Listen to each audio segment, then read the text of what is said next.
Hey, everybody. Welcome to another episode of the Mile High Game Guys board gaming podcast. I'm your host, Adrian. I'm Zach. And I'm Jeff. And joining us on this episode again is Ant. Overlord Ant. Indeed. Mm-hmm. And this is a review episode. We're getting back to doing reviews, shockingly enough. Jesus. I know everybody's been clamoring for more hot reviews from the Mile High Game Guys. And that's what you're going to get. A very hot, very relevant review of a new and exciting game. Arguments could be made for why this is new and relevant. Indeed. I was only being partially sarcastic. Anyway, this week we are reviewing Star Wars Imperial Assault. This is a 2014 game from designer Justin Campanian, Corey Knizia, and Jonathan Ying. Art is by a bunch of different artists and published by Fantasy Flight Games. It plays 2 to 5 players, takes 60 to 120 minutes. Zach, do you have a rules rundown for us? Yes, I do. In Star Wars Imperial Assault, you are rebels fighting against an Imperial overlord. Each mission gives you an objective, destroy consoles, rescue a prisoner, defend outposts, and so forth. The rebels have 4 characters that each get 1 activation a round. Each time a character activates, they can do 2 actions, including moving, attacking, resting, or interacting with an object. In combat, you roll the attack dice, and the other player rolls their defense die.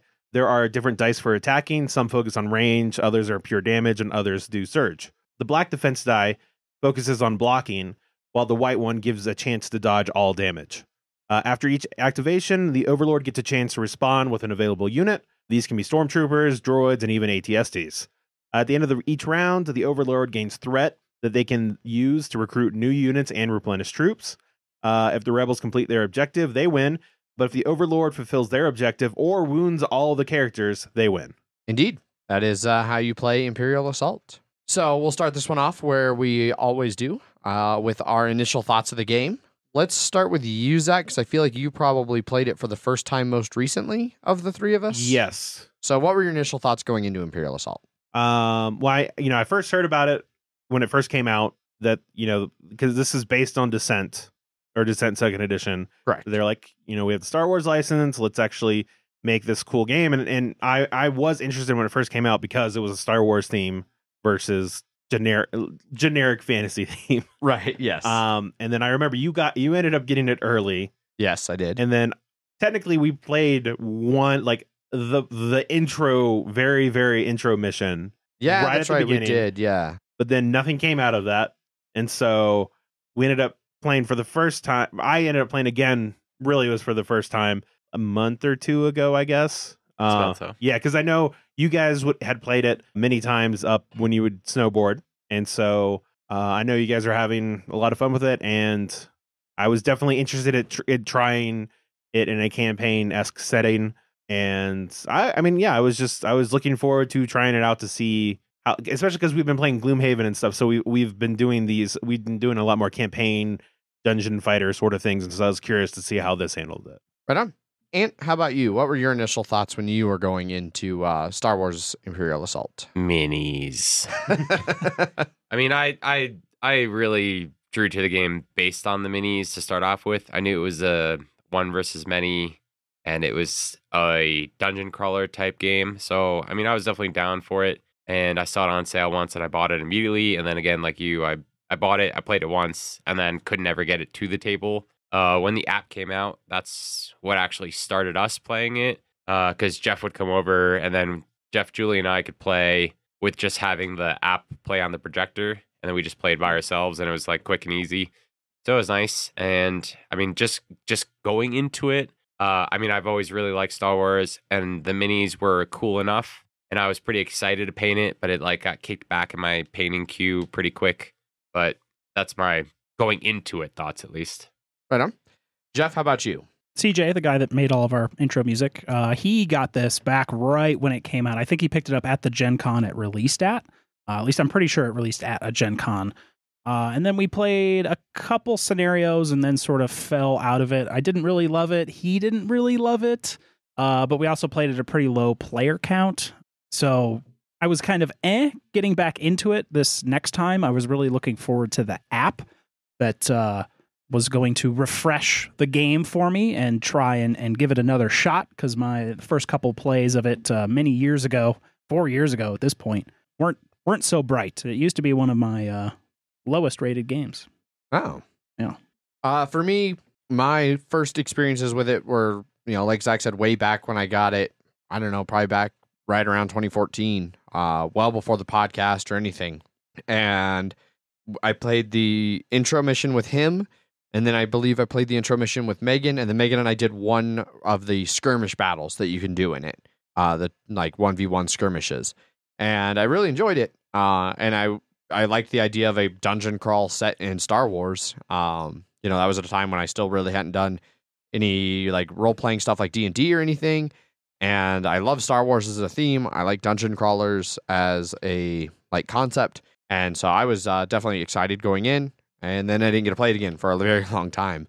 And then even starting to finally play again, I was really excited because again, I'd heard Jeff and Ant talk about how they'd been enjoying it and how the app helped with things and everything like that. So I was excited to actually, that people are actually it was coming back into interest again. And so there was a chance to start playing it.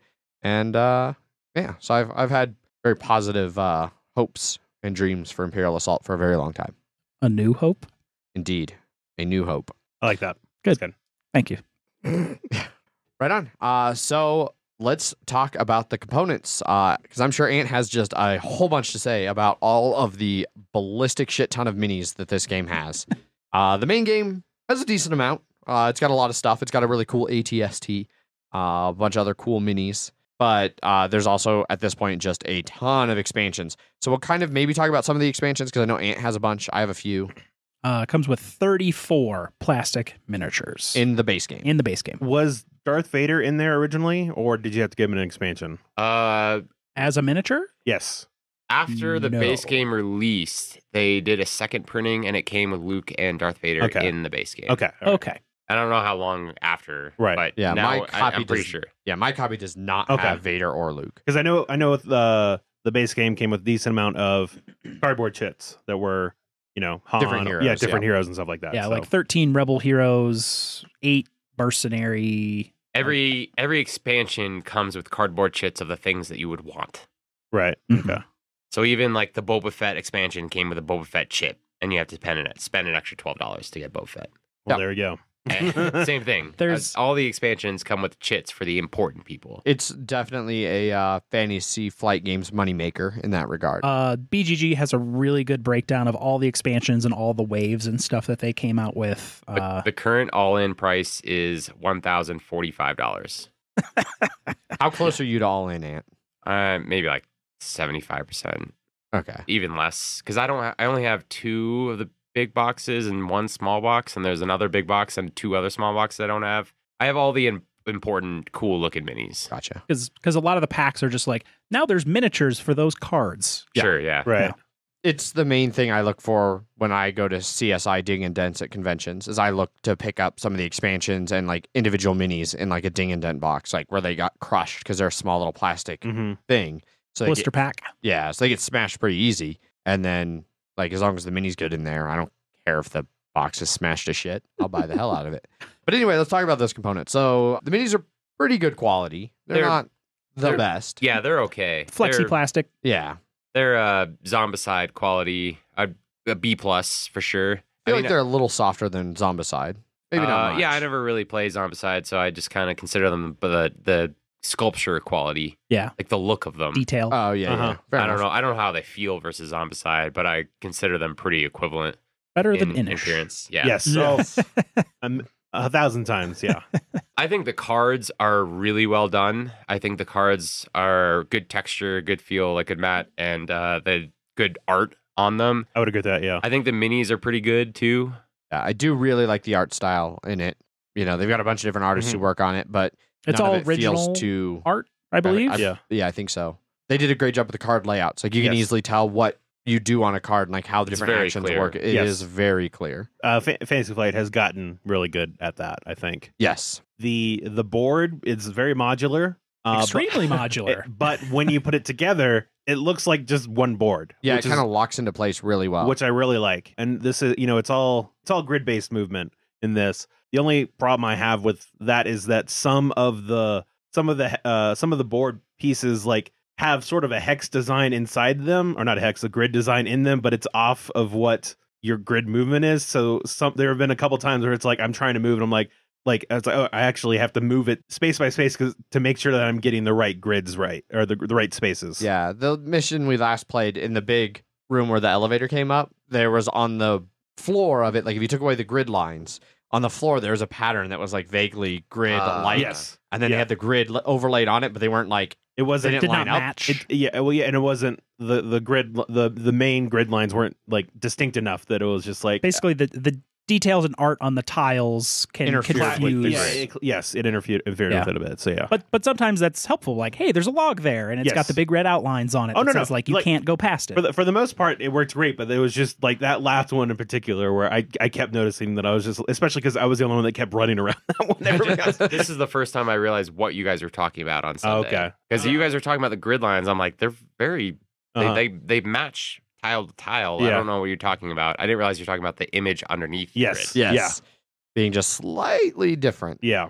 I do like, you talked to Zach how it looks like one board was put together. They did a great job at the transitions. Yes, like, they did. When you build the boards. There's one thing we all love on this podcast. It's great transitions.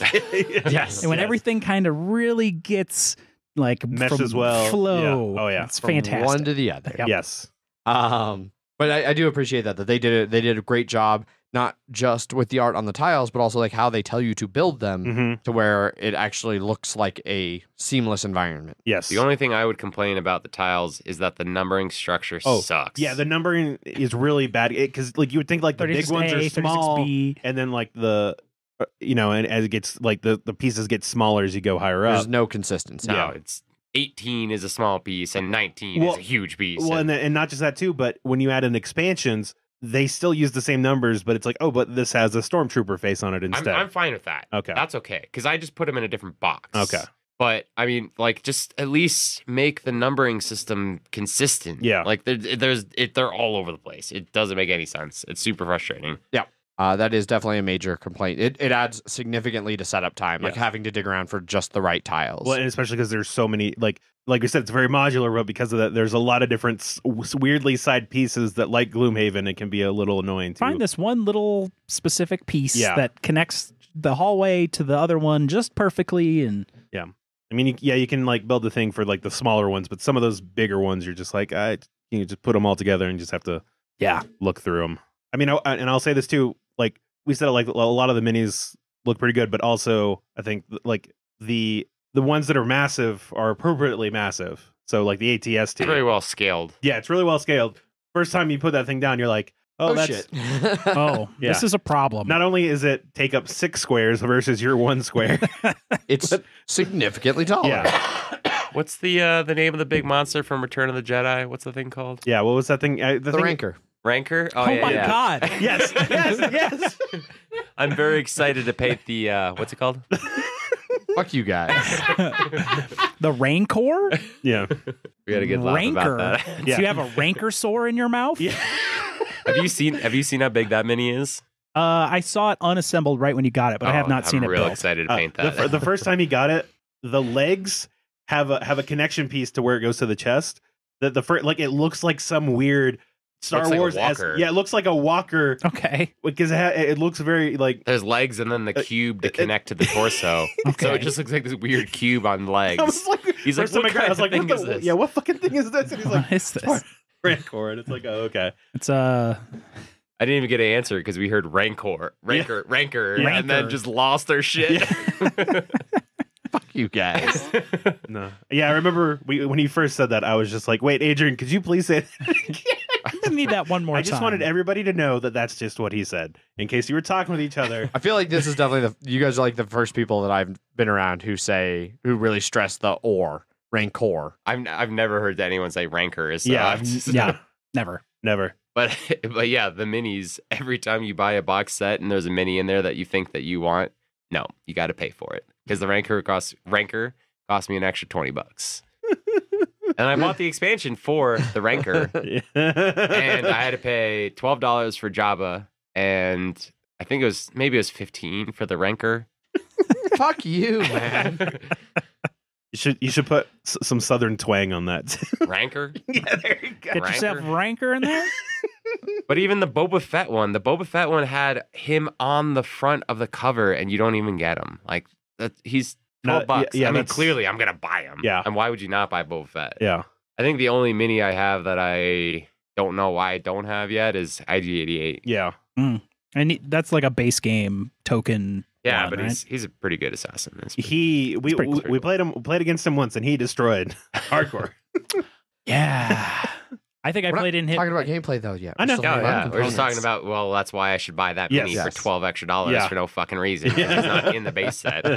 For a little spindly black droid. Yeah. I mean, usually when I look at mini games, I feel like $2 a mini and $5 for a specialized mini and $10 for a large mini is good pricing. Yeah. But, oh, yeah, look at that guy. Look at the drool on there. Oh, I'm going to definitely add some hot wax to make that drool. Just looking at a fully painted Ranker. Fucking hate you guys. It does look really, really It does. Well, you should have some very small guys off to the side that when that guy dies, they can go like, no. Oh, so the other thing I definitely highly suggest everyone to buy is the extra dice set because, of course, Fantasy Flight. Yeah. They give you just barely enough Barely dice. enough. Yeah, just like an Eldritch Horror. They give you 5, and you're like, I mean, yeah, 5 is okay, but really, you need 15 dice. In the We're just going to shuffle the dice pool back and forward. Yeah. Just buying one extra set is all I would say that you need. Then But that was more than enough for a 5-player Yeah. game. we even played 6-player, and it worked out okay. 6-player. Well, I was really drunk. Yeah. Okay. Yeah. Oh, yes. He was so drunk. I remember that situation I now. don't remember it that well. Yeah. I just remember that it worked okay. Yeah. There was a word that you kept saying really wrong in that one. Yes. Fuck. I wish I could remember what it was. I don't know. It was great. Anyway, so, Redigitator. Something like that. Yeah. so that's I think pretty much enough with components. Yeah. We keep getting really far afield on this one. Yeah. Yeah, I don't think anything else on components. The tokens look fine too. Yeah, So. the cardboard nice. is reasonably Yeah. thick cardboard. Tons of tokens. Yep. Uh, And then the dice too. I like them. yeah, they are even unique, the mini custom cards. engraved They're dice. Fantasy Flight cards. Yeah. Whatever. Yeah. They're, Exactly. They're all Exactly. really good. Yeah. Everybody should be Uh, pretty familiar with at least some Fantasy Yeah. Flight game and their level of quality for Yeah. cards and things like that. And if you've played Descent, you've seen these dice before, Yes. except slightly different. Mhm. You should realize you need to sticker your minis with different numbers. Don't just assume that they're all from one squad and give them the same number. Yeah. That's yes. That's what he did. I realized that after a couple missions. Yeah. And regretted it. You have a lot of sticker sheets to keep track of numbers and Yep. where people are, and But overall, good stuffs. that's Overlord things. Yeah. Indeed. Right on. Let's talk about rules and rules explanation. Yes, Zach. No, it's nice when you figure out things like four missions in. You're just like, oh right, this is Like what that exhaust means Yeah. that you get it back every turn Yes. instead of it's Per gone for the- round, I- not per rest. No, I you know what I think one of the problems is like once we've played so many games that we just make assumptions, and so we don't It's like exhaust clearly means that, because Yeah, that's yeah. what it means in everything else, right? Yeah. It'd be like it'd say tap or some other thing, but it's I've noticed that we've come into that a little bit more and more. Is that sometimes if we're just like, oh, I know games, I'll just assume that the last 20% of it can sometimes bite us in the ass, like it did for this one. Yes. But overall, I think it's a relatively easy game Yes. to teach once you learn it. Oh, yeah, I do yeah. remember it being kind of a bear to learn. Like Specifically the Overlord. coming right in, having no idea what was going on, fresh out of the box. Like you and I fumbled through Yes. a lot of shit trying to get through that Mhm. very first Yeah. intro mission And way back in yeah, 2014. and there can be a decent amount of little things that you like. Maybe you overlooked certain cards for most of all missions. I feel like the gameplay mechanics are relatively straightforward. It's the If you played a dungeon minute Fantasy Flight, things. Yeah, 100%. Yeah, if you've It's played like- a Fantasy Flight dungeon crawler, Mhm. it's like you have 2 actions. Go. like most grid based or most things they have Yeah. is you just have certain actions. You can do these things I mean, in that Mansions of Madness. Exactly. Yeah. Yep. To Imperial Assault, to Descent, to other games. I mean, it's just like comedy. Rule 3. You name 3. You don't need to name anything else. That's true. Just assume that Jeff knew all this other ones. Uh-huh. You just I got the Clearly. 3. It's good enough. I like dungeon crawlers. Yeah. Yeah, I don't. This one, it does the same multi-book thing, right? Yes. That Fantasy Flight always does. Yes, I the haven't rule- actually looked at the rules. In a Learn long to time. play and the rules reference. Yeah. Yeah. And how do you feel like, since you've ran as Overlord most of the time, did you have any issues learning to Overlord, or weird rules or things that stood out to you?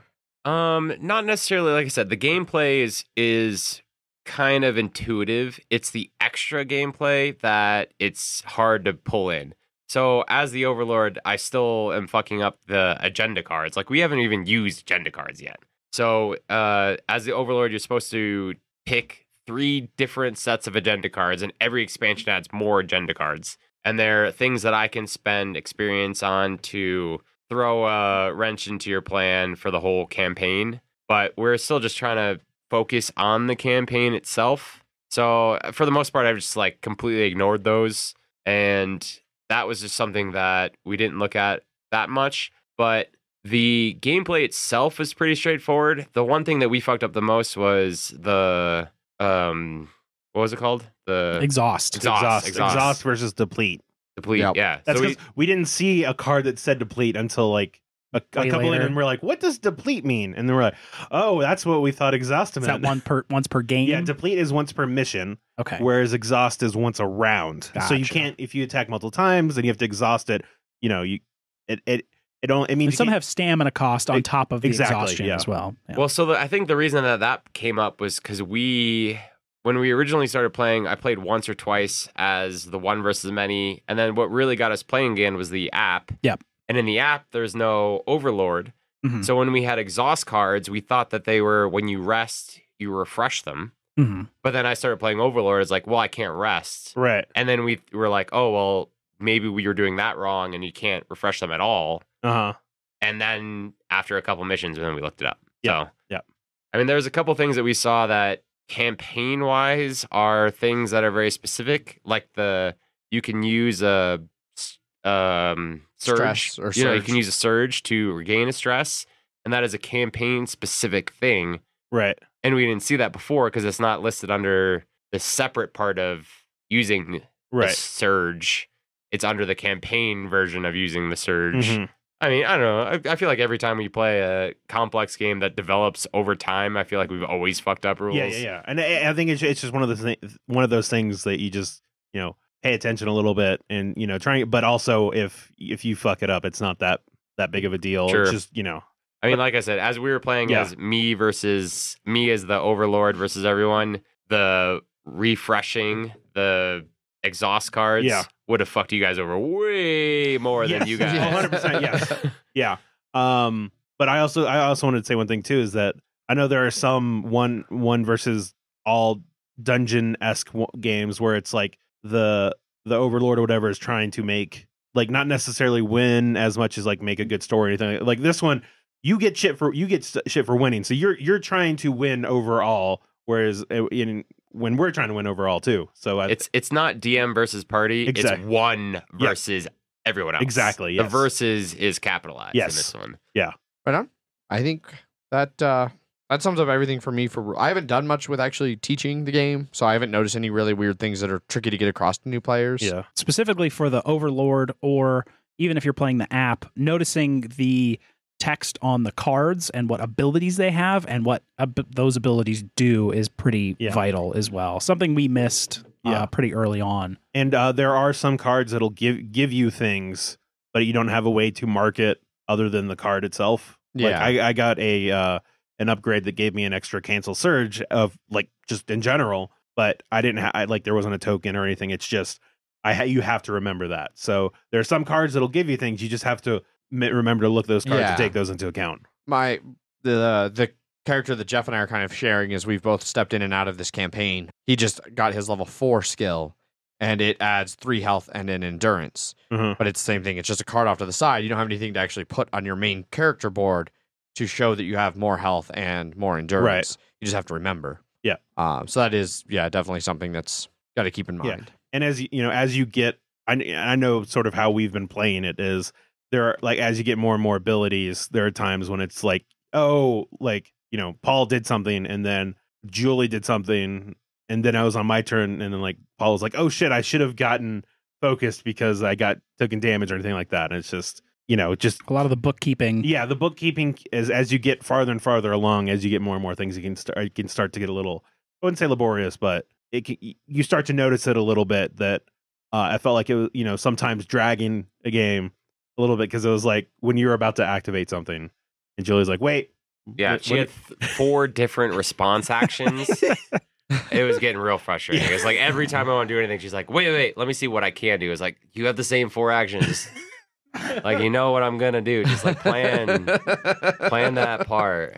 And line of sight can be a little tricky in certain spots. Yeah. We're still kind of iffy on what counts corner to corner. Like if you're like both around a corner from each other, can you see like you can drag along walls, but you can't drag through any other model or I'm sure someone has a good geometric explanation of everything. It's not the most complicated one, but there's definitely some because it's all about from one of your corner, can you see 2 of their corners without breaking that line? Yeah. And so it can get a little, like you said, it can get a little wishy-washy at some points. But indeed. Right on to the meat of the review with gameplay. Game can certainly be a whole lot of fun. Review over. Yeah. All right. Review over. All right. It can be fun. Really, it's for us. It's all about the components and the rules. That's what we wanted to talk about. Who cares if we actually enjoyed it or not? Yeah. Right. No. Nobody cares about actual gameplay. No. I feel like if I had painted all the minis before you played, you would have enjoyed it more.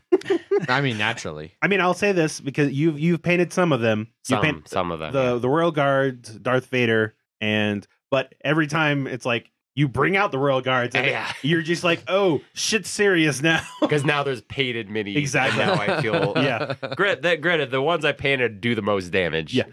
Which is also why when IG-88 came out as a token, we're like, oh, that's nothing. It's nothing. And then he came out and fucking destroyed everybody. Was it the app where we played where he just like literally landed on someone and fucked them up big time? He just like comes and you have to make a roll and it's like, he didn't make the roll, Julie. Mm-hmm. He lands on you. Yeah.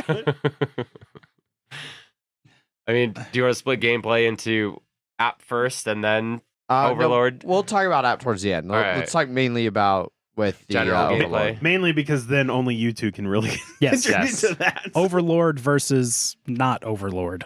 I mean, I feel like for the actual and characters, it's a lot the same. Yeah. And I just want to say this too, like we're not. I would say it's not the same, but we're gonna get to that. Yes. We're not really talking about like skirmish or anything like that. No, this is none of us have really done. Like I said, I did one with Megan way back in the day, and I remember enjoying it. Yeah, but I don't remember anywhere near enough of it to talk about. I feel like most people would get look into this game for the campaign setting, and so I think that's why we're really focusing on just that. You're the first person I've heard that's played the skirmish ever. I mean, I would like to play it, but it with just the base box, it doesn't make any sense to play it. Yeah, gotcha. Yeah, you need expansions to do it. I mean, what are you going to really do? It's rebel troopers versus stormtroopers. Tokens versus the base stormtroopers. Yeah. Let's just go spend hundreds of dollars on Legion instead. Exactly. Yeah, fuck that. So where do we start in gameplay? It's a campaign. Yep. You can talk about the characters. Yeah. You can start there. Have you guys liked your characters? I've played 2 different characers. Soldier guy, sniper guy. And long range gun, longer range gun. Yeah. And I have enjoyed both. I went through the full app campaign with Sniper Guy, and now I'm playing Soldier Guy. Gotcha. Yeah. I'm playing the Mandalorian, which was an expansion one, right? Came from the Jabba expansion. Okay. It's melee. All right, so it's a melee character, but so one of the people we're playing with is the Wookiee, and he's like very AoE heavy. He can go charge people, cleave. He does a lot. He can do a lot of AoE damage. My character is very much, and it was over the campaign. We've definitely sort of specialized it to fuck this one person in particular. Because like you said, I'm melee, but I have my base ability is I can whip somebody 3 away, bring them right towards me, and then melee the shit out of them, and then I can just keep doing that. I also have a gun that is melee focus. I mean, it's a shotgun basically. Did you get the shotgun? It's a shotgun. All right, with a wider barrel, so it does more damage too. Nice. So I wider can barrel is a cutoff shotgun. Yeah, sawed off shotgun. Yeah, just rolls 2 red dice, right? Yes, and it gets a +1 damage on it. Gotcha.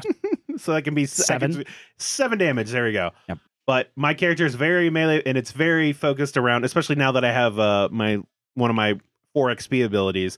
I can move around super quick and attack like one person and fuck that one person up. Yeah. So I really like that part, and I like that even though I'm a melee character like Paul's Wookiee, they both seem very different. Mhm. Yes. I've played the Mandalorian one of the times when I stepped in for you. Yep. I've played the soldier guy when I've stepped in for Jeff. Mhm. And then I've played in the past when I played with the Wookiee. And I like that those, like you said, the Wookiee and the Mandalorian feel quite a bit different in how they play. And then even just watching like how Julie's the like gunslinger, like little pistol Scoundrel. Yeah. And that's a ranged one, but it's a significantly different type of range. It's a shorter ranged one. She wants to be near enemies because of her ability that they can activate and she can shoot them before they get a chance to do anything. And multiple times she's done that successfully. Yeah. Although it will be like 75% of the time. Hey Julie, do you want to use your one movement to get the fuck out? Oh yeah. Yeah. Which is fine, but yeah. But I do agree. I like that they all feel unique. I don't feel like any of them are noticeably like way better. Like they're all good at their own thing. Yeah, they're specialized. Yeah, and you need a mix. Yeah. Like you need some ranged people. You need some melee people. The sniper was very interesting because you wanted to keep at range and you got better abilities if you were like 4 or more away from them. And because we were confused about line of sight in that first app campaign where I played through most of it, I was like, oh, this ability that lets me shoot through people, that doesn't seem useful. I can do that anyways. And no, yeah, you can't shoot through friendly characters. But that would have been nice to know back then. Yeah, the soldier guy, his like little tweak on melee is he's got blast, which damages any adjacent enemies as well. So it's like he just hoses down a vague area. Yeah. Which A lot of friendly fire in this game. Yeah. Yes. Which you have to watch out for. Yeah. I mean, from range, yeah. There's not that much. Well, I mean, No. it's not friendly fire because you don't shoot your friends. No, but if you blast, them, you do. Oh, yeah, if you Yeah. blast, yeah. Yeah. Fair enough. Sometimes you got to blast. Yeah. That was the silence. I knew it was coming. I was just gonna wait for it. Just let it happen. Just let it happen. Yeah, sometimes you got a blast. Yep. But yeah, I've enjoyed playing all of the different characters I've played. Jeff, you've played those two. Did you feel that either one of them felt more powerful as a range, or did they each seem? I haven't played the high level soldier character yet, but I did enjoy the way I specialized my my sniper dude, especially with the certain. Then you have equipment that you can purchase with credits for everyone, and all those equipments do get much better than your base stuff. And certain weapons were much more enjoyable than others for certain characters. But I liked that part as well. And you can only have a certain amount of weapons and equipment and stuff like that. So Yeah, 2-hand, 1 hand. So we've had there's been a lot of hand-me-downs. Like, Oh yeah. Jeff, your snipers. Your starting weapon has been handed to 2 different people now. It went to Julie, and then Julie eventually Wait. Gave it to the You Why does the Wookiee have a blaster now? What have you people done without me? I already got a gun, man. I guess they even have bowcasters, but I guess that's probably not a weapon in this. No, it was just that there was a weapon and they didn't feel like selling it yet, so they just got hand me down. The only person that could get the other extra weapon was the Wookiee. Well, basically, so we're he's just like, fuck it, whatever. Yeah, whatever. Like on the rare chance where you can't move 8 and charge into something. Rare chance he's going to be able to shoot that 9 spaces that he needs to shoot. Exactly. But yeah, all the equipment and stuff you can trade Between missions and stuff like that. So anytime you get an upgrade, it's like, oh, well, I got this. Does anybody want this? And each weapon can have 1 upgrade on it. Because some of the things you get are like accessories that it's like a scope, or an impact hilt for your melee stuff. Yeah, for melee stuff and stuff like that. And it has a nice visual thing of you tuck it underneath, and then actually like it matches up color with the same, so it looks like it's connecting. So to Yeah, I speak. don't think we realized that until yesterday. Yeah. Oh, But they actually have connecting arrows that when you upgrade something with a component, the arrows actually match up to each other. That also means you have to connect it to that weapon. It wasn't like because just have a vague accessory. You're like, I'm gonna use it with scope. I'm gonna use it Take between the both the weapons. Click this one off, put it on this one. And you can switch those between missions, but during the mission, once it's attached to something, it's attached. I don't think we ever messed that up rule wise. No. I think we always just had the thing, but it actually I didn't realize it actually physically matched up. Yeah. Yeah. With the arrows touching each other. Yeah. which makes more sense, and it's kind of nice that way. Yeah. Well, and also you can only. I think what it was is that like once we realized you can only have one attachment per weapon because Paul was going to have a second attachment or accessory or attachment on his vibro axe, and then we're like, how does this work? And then we're like, no, look, the lines match up so that you can only have one, and so he ended up giving that one to me. Aha. I like the little stall where he didn't say vibro dong, Yes. which Paul says all the time. That's because Paul hasn't gotten the vibro dong yet.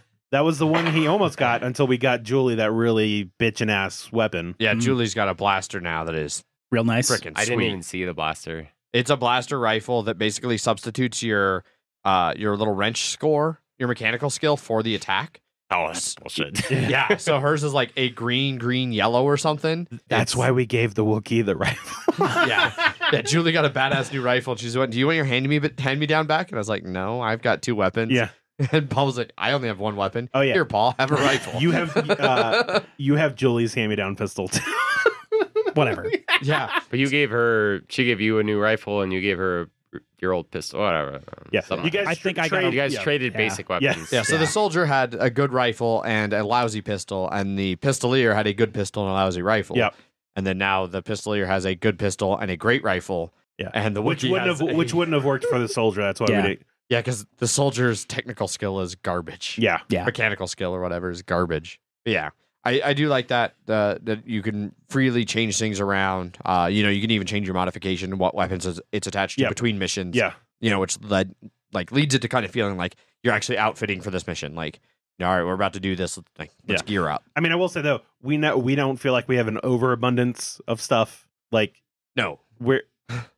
it's like once we get to like 1,100 they usually buy 1 or 2 things from that, Mhm. and so we've felt the increase in it. But it's not like, look at all of I have all these accessories. Which one do I want? Am I fit? Like, do I want this red one? It's more of a Wednesday one? Yeah, no, none of that. Yeah. We're not super tailoring for every mission. Yes. But But we do feel the specialization and the increase in our potential. correct. So Mm. And how about gameplay for you from a Overlord perspective? How is it like running missions and dealing with players and are you Things feeling like the that. progression too?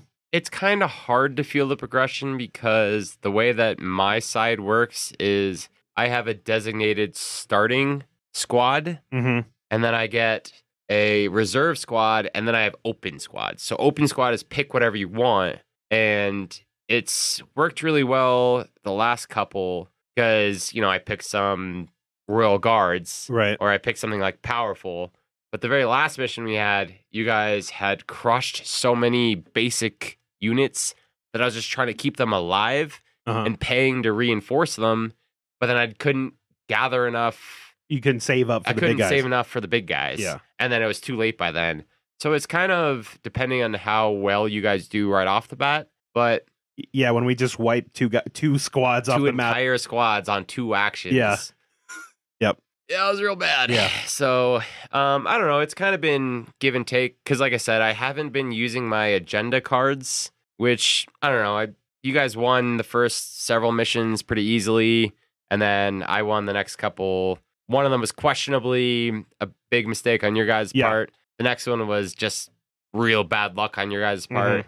And then the one after that was close both ways. Yes. I mean, you guys won. With you had 1 health left. One person had 1 health left, everybody else was wounded, and so it was real. It came down to the wire. We just had to stop something from happening, and we were like barely did it. So I don't know. I've always enjoyed my side of it. Uh-huh. I don't know if I feel the progression as much as you guys. I mean, I always have the same options Right. every time. Like I can always pick the same people. Yeah. It just as we go through the missions, I can get more threat per round, which means I can get them slightly quicker, but Uh-huh. it's the same options every time. Like I don't Okay. get new weapons for everyone. Okay. I can't give a new blaster rifle to my stormtroopers. Well, I did see that you did have something that was like a card that was like an attack, like they had extra health or something like that. yeah, but I had that the whole time. Okay.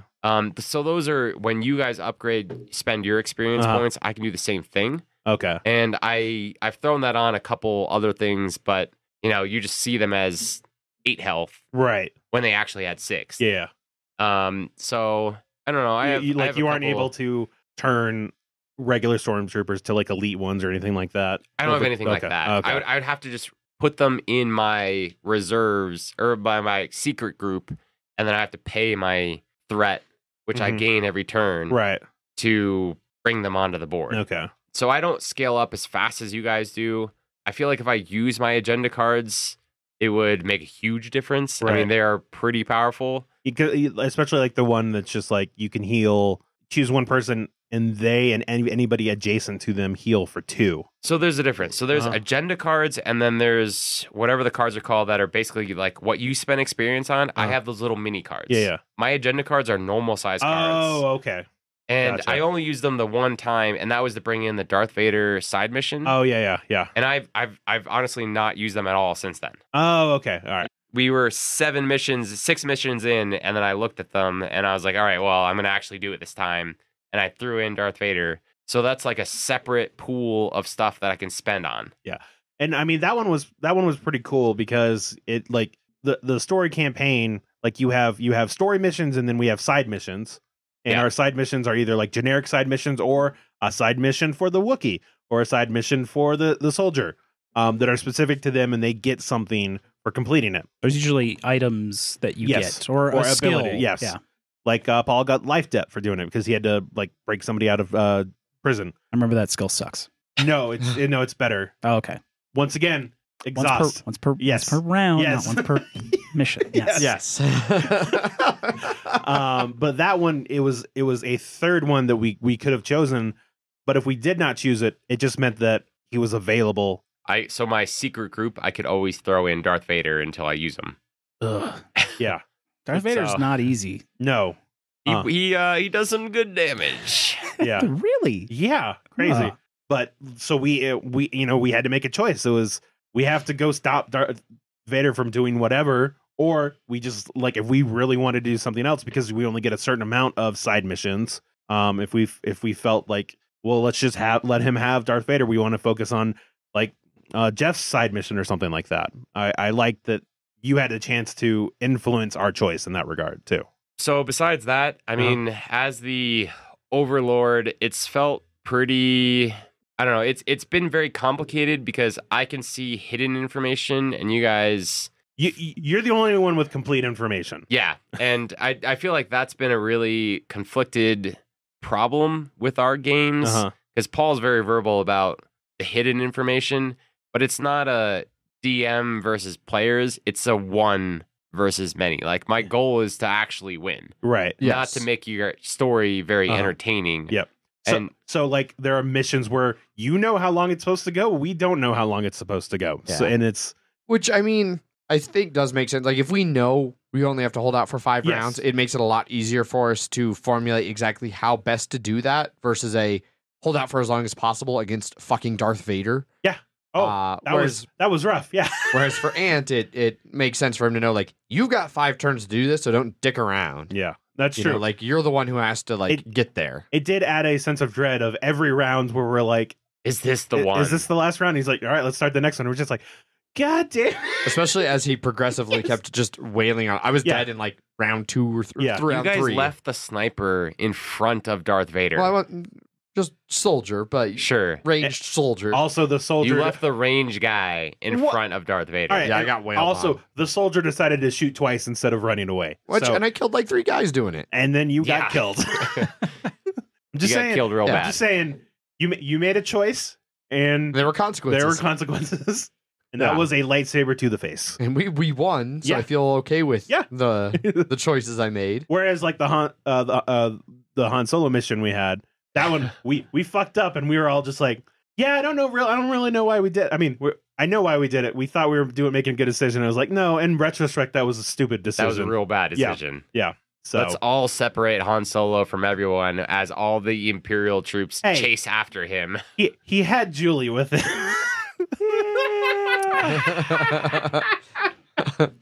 She didn't stop the 4 units chasing him. Yes, no. It was as the other 3 people stood in front of IG-88 and took it to the face. Yeah, for that one we yeah, that was the problem is that we were like, oh, let's go here, and then we're like, oh, all I had to do was IG-88, and IG-88 was like, hi guys, fucking die. And they're like, oh God. And it worked. We got scared and we're like, Han, go back. And then they ran the one objective was run Han Solo to the end of the map. And they're like, no. Bring him to the back of the map and hide him. And then we're going to fight this one guy as the other 4 units came around and chased down Han Solo. Yeah, that was a bad decision. It was a bad decision. It was real bad. Yeah. We convinced ourselves at the time it was a good one. It was not. I'm glad I didn't play this one with you. Nope. No, it was Paul. Paul was in control of 2 characters. That's what it was. Oh, you gave Paul too much power. Yeah. So also, this is one thing too, is that no matter how many people you're playing with, you have 4 characters. Correct. On the Rebel side. So no, that's not true. Is it? No, you can play with less. Yeah. Oh, really? Yes. Oh, okay. It changes the Overlord scaling. That's why it says on Julie's card it says 2. If you have 2 activations. Well, I thought that was with just one. There's always you always have 4 activations. Oh, that's what it is. Oh. So like if you play 2-player game, each of the players gets 2 twice. activations per turn. Okay. So the Wookiee can go 2 times per round. All right. So I'd never been in a position to see that, so that's why. Okay. You can always just have another character if you really want, but okay. I mean, even when we were playing 3-player, we had 4 people, and then just team choice the last guy. Yep. Which there's a lot of that in the game anyway. Yeah. Like there's a lot of like, you clearly should do this. You clearly should do that. Mm-hmm. I'd be careful if you have somebody who's super prone to quarterbacking. Throw them in the Overlord position where they can't do that or something. I would still like to see him be like, all right, guys, you need to come here so I can. Right, as the Overlord. Fuck you. Fuck off. Yeah. I do have one complaint about this game that's fairly major in my mind, and it really reared its head in the first game that we did on Sunday, and that's that it does have player elimination. You can get thoroughly knocked out of the game and then have nothing to do while the rest of the mission goes on. Because everybody can get wounded, and then usually you take some stat losses. Yeah, you take some stat losses, and that could be that can be a decision that the Overlord can make of just trying to wound everybody, or just try that's definitely the main strategy. Because that's one way you lose is if all of you are wounded, you lose. Yeah. So if you all get hurt the first time, you lose. But then even if you're wounded in some missions, and some they don't, but if you lose all your health again, then you're knocked out. You're unconscious. You're out of the game. Which I just took as all the other missions and stuff. They see someone wounded all the time. Let's focus on the other thing. Darth Vader is just no. Well, no, Darth Vader just kills you. Yeah, you don't get wounded. You don't have a chance when you're up against Darth Vader. Nobody runs away from Darth Vader. Exactly. You're just okay, well, he has murder, and not in a you don't have a chance to get wounded. He just does so much goddamn damage that you pretty much because even on Paul is our highest health character, and it's 14 health, and I remember many times Darth Vader was 8 damage. I'm now 15. Yeah, he's 17 now. I just meant base health. Yeah. So, but yeah, he just does so much damage that it's just okay, well, that's not good. That's fun. Yeah. 6 damage in one attack, 6 damage in another attack. Okay, cool. I'm wounded. All right, next turn, full round, 6 damage. Well, I'm dead. I'm out. That was fun. So it does have player elimination. If you really hate player elimination. Don't stand next to Darth Vader. I will say, don't lock him in a room with Darth Vader. Yes. I don't know if you heard that. Oh yeah, they were locked. Oh yeah, I couldn't have run away. I literally could not have ran away with Darth Vader. To be fair, there were 2 other people that also locked in that room. I was the only one not locked in the room. One guy ran past the door and locked it behind him as Darth Vader chased them down. Yeah, it was a choice we made. It worked out. All right. Zach's role was basically your melee, you can't do anything damage your first turn, they're too far away to really be effective. So you run, you shut the front door, then you shut the very back door, and then you shut the middle door. Yeah. And then eventually, they killed me, they wounded Paul and Jules, and then smashed open the door, and then Zach kind of fought, and then they got past him and smashed the next door. And then did they actually smash the last door at all? They opened the last door. They had 1 health. Paul had 1 health.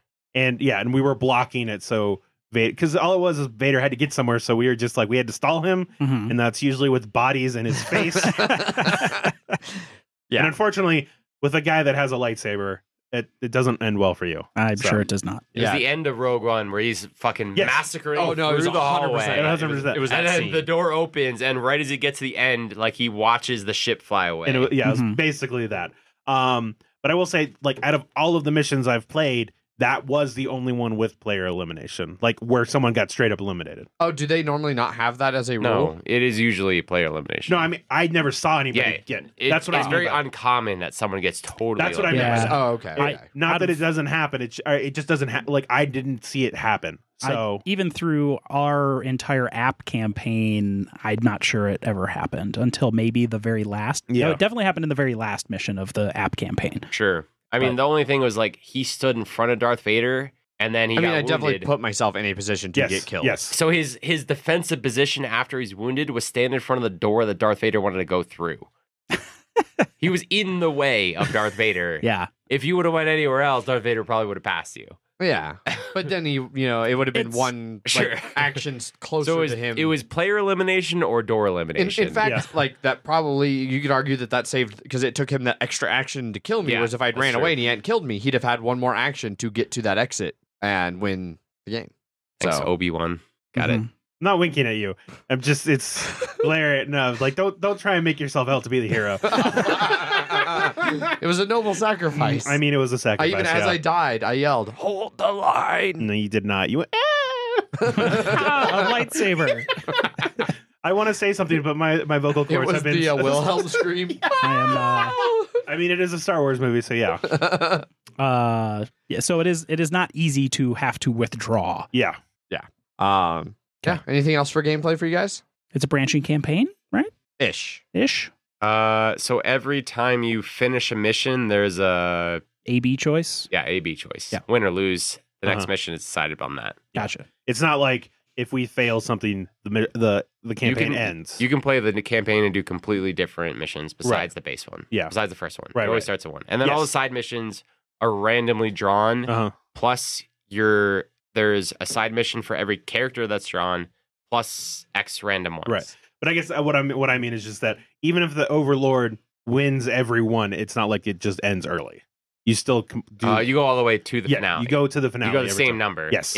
If you played and you lost every mission, all of the story missions would be the same the second time you played it if you lost every mission Right. again. Yes. Side missions can be completely random. Yeah. And then depending on if you win or lose, the story missions depends on what the next one is. Right. Yeah. Did the expansions add more story choices like those, or Every expansion is a separate campaign. okay? So when we Is play, like big box ones, or just every? Okay. All they're right. just the small box ones are shorter. Oh, okay. So the small box ones are 4 stories plus side missions. The big box ones are usually the one that we're playing is 8 stories. Yeah, we've done 6, and we So have 7, 8, yeah.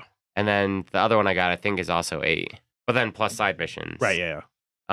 So if we do the Jabba one, it'll be 4 story missions and 4 side missions at a finale. Okay. A lot of content. Yeah. In each of these. And But- it's pretty easy to get more. Yes. Basically, any that come with new tiles are going to be the big box Yeah. ones, right? The big box ones are better for campaigning. But what like failing a mission doesn't mean you have to redo it or anything like that. The story continues. Yeah, is none- what- is- yeah. None of story just keeps their going. mission, none of their It's not like dungeon Gloomhaven. crawlers. It's not like Gloomhaven where you're like, fuck, I just got to keep doing this one Yeah. until we win it. No. I mean, But you can play the same campaign multiple times Yeah. and not see the same missions. Right. Yeah. But all of Fantasy Flight's dungeon crawlers like this have been like that. You Yeah. just keep chugging along Mm-hmm. because you withdraw. You don't die. Exactly. Right on. Anything else you guys got Gameplay. for gameplay? They can talk about the app now, I guess. Oh, yes. Yeah. Go ahead and talk a little bit about playing with the app because that is kind of what brought this all yeah. back into new focus for our group. Especially because the app changes it from a 1VL to a Fully fully co-op. co-op. Full co-op. So it came so that they did an app for Descent that was hugely popular. Then a little while later, they did their app for Mansions of Madness, which has also been, for 2nd edition, which has also been very positively received. And people started to ask, around the times that the Mansion of Madness app came out, people started to ask, like, when/is there going to be one for Imperial Assault? And so sure enough, they put one together, they released it. It is its own story, right? Yes. So doesn't play through any of the campaigns that are in the Boxes. the boxes or anything. It's its own thing. Completely separate. Yeah. Yep. So take it from there, those of you who've used it. So there's a good tutorial that goes through there because there is a couple different mechanical changes. Since it's all AI based now, you have to learn. You still need all the components from the game, specifically all of the Overlord like cards for like the Stormtrooper units and stuff like that, because it's going to be like an Imperial officer came out and like, well, that's all you know. You don't know its health or anything like that. But the app basically does surge priority and then sort of an action priority. So every time like that Imperial officer will activate, it's going to have a big row of moves or move and attacks that are like order another figure or use a power, or if you did not use order, move 3 to attack so-and-so, move 1 to attack so-and-so, like the person that's taken the most damage. And that'll change from activation to activation, round to round. It'll name specific people. It'll be whoever has the most health, who has the least health. And I think at one point we were playing that to where we just ignored it and they would just skip it because they couldn't get it. Or they couldn't get to that character until we were just like, they just need to attack the most logical person. Yeah. I feel like that was the better way to do it. They were kind of derpy without that. They were just like, oh, I can't attack that one specific character. I'm just going to move to where I'm 3 away from something and then do he's nothing. 1 square to my right. I can't see him because there's someone in the way. Yeah. So I'm just not going to do anything. It was Gloomhaven style. Yeah, that's a bit of a problem when you have with the AI is that you having an overlord or DM, they can make intelligent decisions that sometimes here, which you can try and game a little bit. Yeah, like we do that in Gloomhaven and stuff like that. Yeah, that. If there was an overlord, my little rat creature would be getting hit so much more often.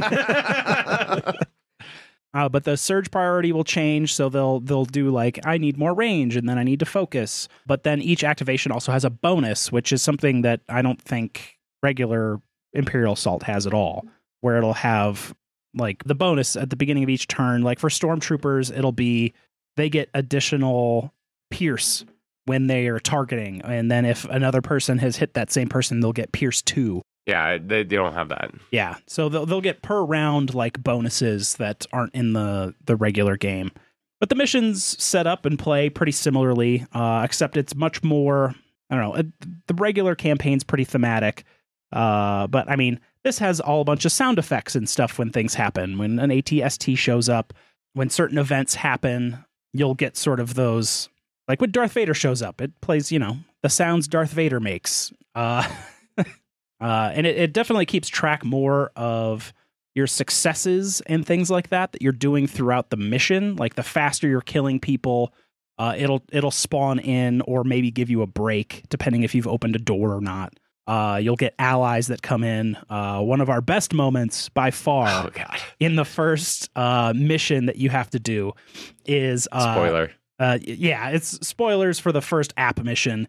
You're just trying to survive, and like very much like the regular campaign where it doesn't tell you how long you need to survive. It's just survive until all the ships leave, and then it was just round after round of just punishing fucking guys coming after you. And then Darth Vader shows up. And it seems like a good climax. Yeah, and then it's like, Darth Vader, you cannot defeat Darth Vader.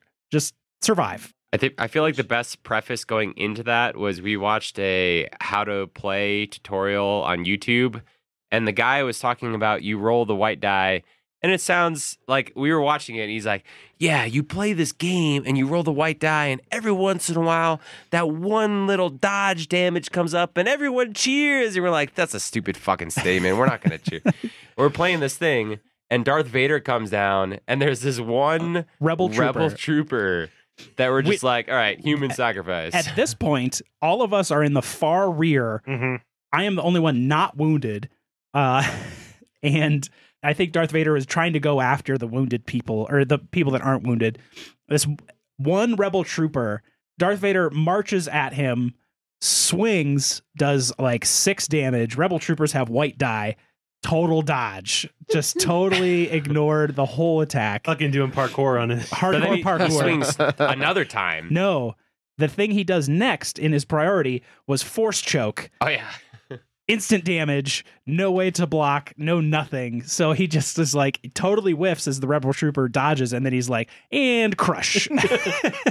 But that saved us because he was over in a like further corner, and he couldn't get to us in the next round because he was busy dealing with that rebel trooper the whole time.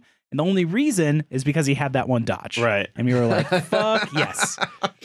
No, that trooper definitely dodged twice because he went to hit him and then the trooper moved back and then he went to hit him again and got pissed off and fucking force choked him. That's possible. Because he went around there was like a little corner that he went around. Yeah. So he went like right Yeah, it was around. down over here. Yeah. Yeah, he went around the tree. Yep. And like he would have to go 2 whole turns to catch us. Mhm. And it was just like straight Rogue One where you went, he full on rampage this one guy. and then the mission's just like walking away. But he was so fucking pissed off that this one dude just got demolished. So that was fun. In the app, however, there is a lot more in between stuff. So in between in the regular game, you just sort of upgrade your characters and then choose a mission and then you just do it. Yeah. In this, you are going back into space onto your ship, the Freedom Fighter, and you are going around and talking to different crew members, and you're doing like tests for your different skills to try and like influence people or maybe get an extra bonus on that next mission. It's like super thematic. And you have the galaxy map where you can actually choose your missions from, and there is a lot of like those allies missions and things like that you can do. So I thought that was really cool. Like you have encounters that are something that you can't do in the board game, at least not super well without like a big book of like just text with like A/B options and things like that. So when we first switched from the app to the one versus many, I agreed with that. I was like, oh man, I kind of miss these themey things. But then I realized those are actually just simplified side missions. So our side mission quests that we do are those. It's just without the quests. Okay. Because they don't randomize the quest. They just give you the little choose your own adventure options. Gotcha. So in the main book campaign, the random side quests that are completely outside of the campaign book, that's what those are. So they just super simplified it instead of adding random missions. Okay. I guess that makes a lot of sense. Yeah, I mean, I didn't realize that at streamlines first. I didn't realize that at first. And then also, like, the first time you talked about the app, you were talking about how the side missions are nice because they have all the test your skills and stuff like that. And the core box doesn't have a lot of those until you get later into the missions, but all the other boxes after the core box focus a lot on those too. Okay. So I mean, we had the ones in the campaign on the app, which, you know, tested skills a lot. But even in the last several missions that we played was a lot of skill tests, you know, doors and terminals. Sure. Yeah. The ones that we played on the app were, you know, interact with the bartender and interact with the singer on stage. Oh, okay. Yeah, those were ones that were actually map based at the like in a mission that was more like wander around for a little while and then the shooting starts. Oh, gotcha. Those definitely become more prevalent in later boxes. Yeah, I could see how that could be something that's added in later. But the app still has ally encounters versus regular encounters. But one thing that is changed is how the characters level up. So for each mission you do, because it is a generally shorter campaign, I think it's only 5 missions. Yeah. You just get every main mission you do, you get experience. But it's only 1 experience per level. So the way that it works in the app is you have 2 level 1 cards. So between level 1 and campaign 1 and campaign 2 mission, you get one of your level 1 cards. And then the next one you get a level 2 card. The next one you get a level 3 card. And the next one you get a level 4 card. Yep. You don't have to spend the experience to get the card. Gotcha. Yeah. But you can't can't get multiple level 1s or level 2s. But you also can't immediately try and save up for that level 4 one. You can't do that. No. You get one or the other and you just kind of skill tree it. Gotcha. And then the equipment cards seemed a little more curated. We were getting like tier 3 stuff faster than it seems like we did in the tabletop. It also sounds like it's just because you didn't have as many side missions, right? With the allies, you can have as ally encounters. Those ones, sometimes the ally encounters have no mission, no like combat or anything in it. It's just all text the whole time. Okay. I feel like the percentage of the way through the mission's the same because we got 2 missions through and we saw some level 2s and we got more than halfway through and we saw some level 3s. Yeah, it is more streamlined. It's the same percentage. It's just stretched out more over the book because you have more missions. Right, that's what I mean, yeah. But the ally encounters and stuff like that usually don't throw you into a board that you have to set up. You just do it and make the decisions and make the tests and stuff like that. And at the end, you may or may not get the ally depending on how well you did, which was nice. We had an adventure with Chewbacca. Which is the same thing that we had on our side missions, because we had an adventure that you could get Han, and then they just beat the one that I could get Darth Vader. Yeah, but those all involved a board and setup and stuff like that. Yeah, right? so the app one is just more simplified. Yes, No. yeah, it's more like just more thematic decision making. It's adding some flavor to So for those of you, Ant and Jeff, who have played both, do you have a preference for one or the other?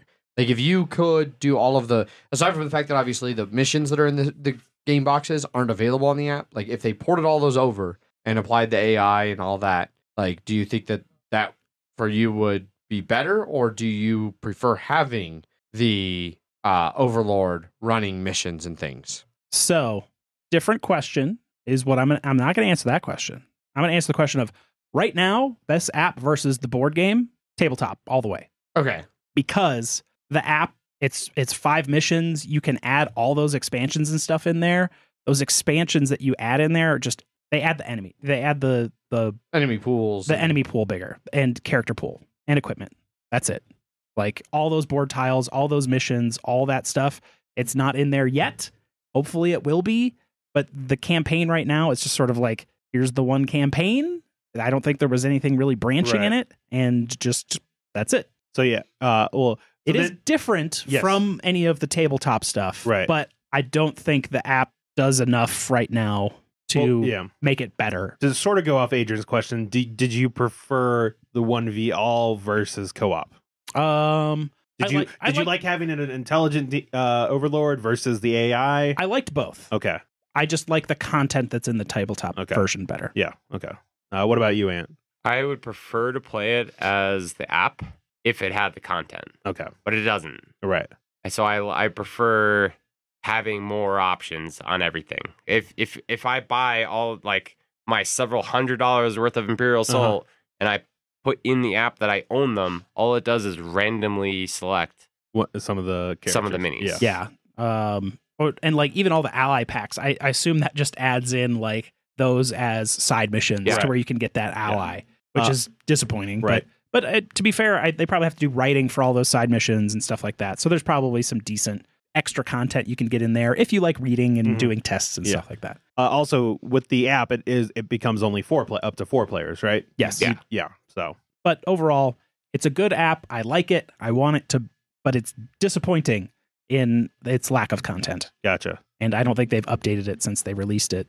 They've done an update to add expansion characters and stuff. I did a little bit of research, but they have not announced anything for new campaigns or missions or anything like that. It needs more missions. It needs to add in those tile sets from those big box expansions to make more missions, to make more campaign, and that's just not there. Thankfully, what they do have in there doesn't tread any ground that has already been treaded in the tabletop version.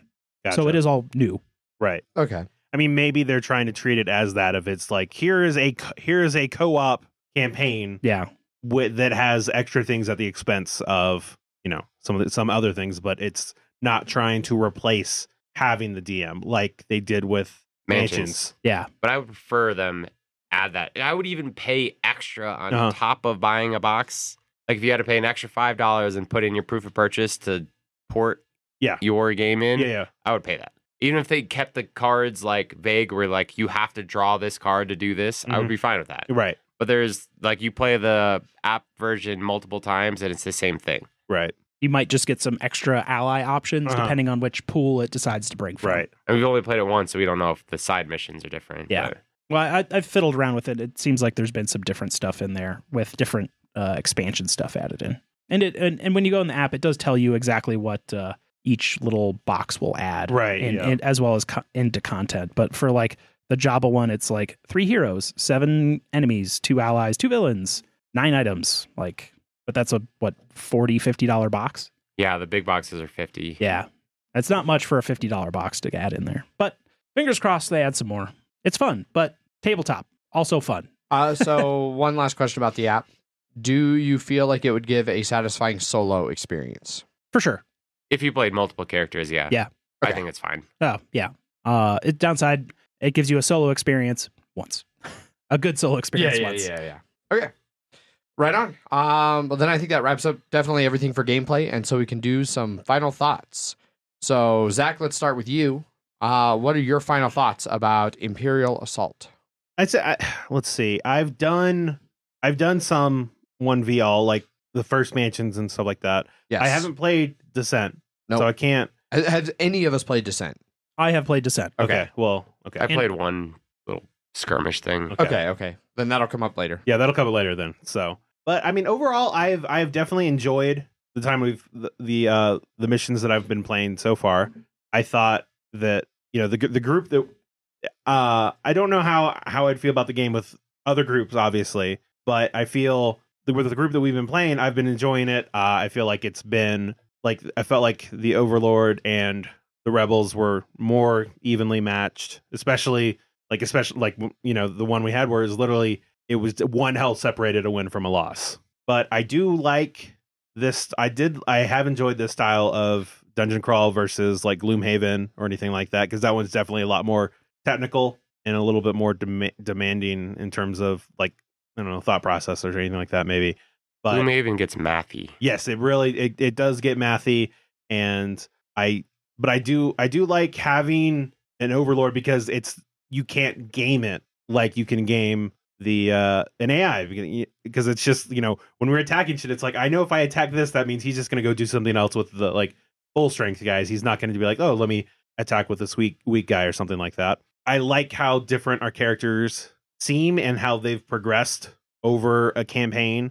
I will say I haven't played to completion yet, so I don't know how the finale entails, but I have been enjoying the campaign missions we've had so far, and they have felt different enough, because some are about like staying on objectives, other about killing specific people or running away from specific people.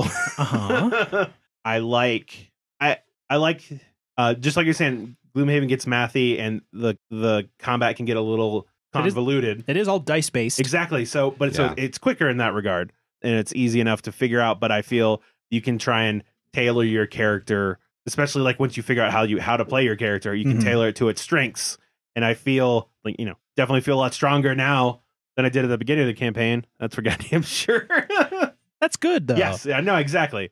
And I mean, I think it does a great job with the Star Wars license. I do like that we're not playing Luke and Han, but we can get them as allies. So you have those little they're there. Yeah, you have those reference points, but it's not like, Luke totally would have like not failed this mission and stuff like that. It's we're just our own little part of the universe, which I think the game does a great job with that. Yeah.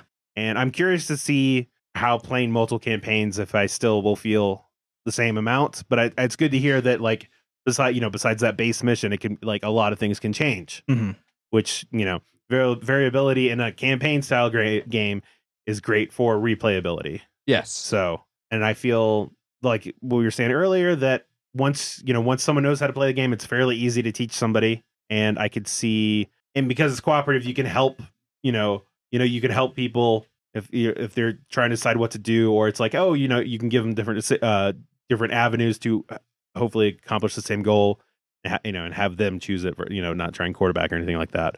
But I feel like it's the all part, like, I felt like we were all cooperating to try and get the best that we could, and I feel that I felt like it did a great job with what it was trying to accomplish, and I've definitely enjoyed it. If it can feel a little swingy at times when like we had, where just bad luck, it can compound. Yeah. And then for some people, they're just like, well, I don't even want to finish. I just want to quit the mission. Yeah. He means Paul. Yes. Which, I mean, I don't want to have to play. I mean, like, I don't want someone to play a game if they're like, this is stupid. This is like, we're just going through the motions, because there have definitely been games where I've played like that, and I'm just like, oh, this is the worst. I just want it to be over. I don't know if you've ever seen Star Wars, but the Rebels have always felt hopeless. Yes. Like, dude, how are we going to beat this? Yeah, exactly.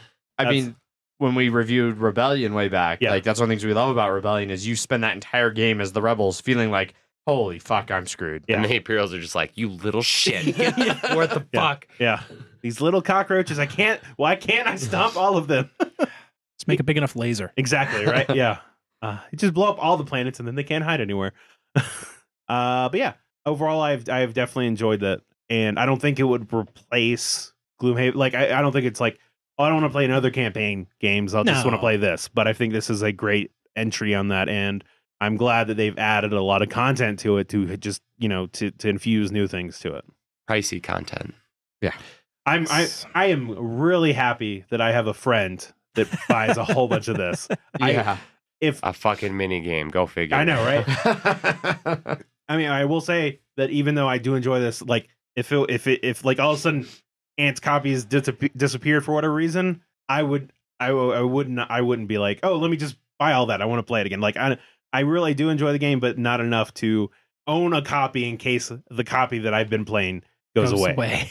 So right on. For myself, in theory, I love to really like this game. I on the scale, I love down to really like. I thought you I love to really like. Yes, no. The scale for me for this game, in theory, is love to really like on that scale. But in reality, it's like to bordering on meh. And this is where I really wish I had gotten this played as much as we are now. 4 years ago when I got it.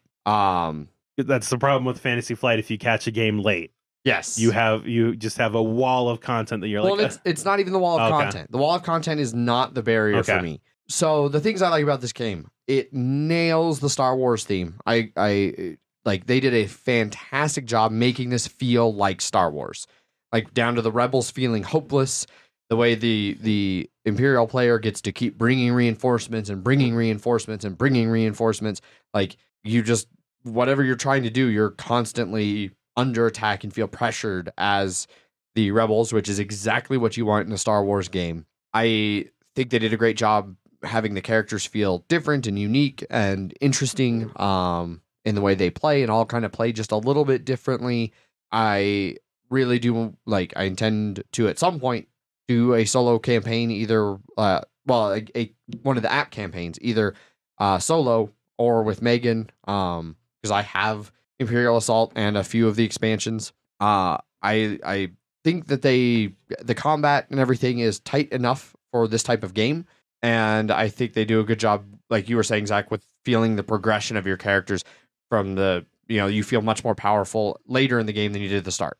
All of that I love about this game. The problem that I have with this game now, and it comes on the I've just played so many other better role playing experiences. Like I want more role playing and and more options for what I can do with my character. Like I still feel very limited with the action set that my character has in the game. Like you have 2 actions, you can move and you can do an attack, and you've got a couple guns or maybe some items. Like I want to have more options. I want to have more crazy things.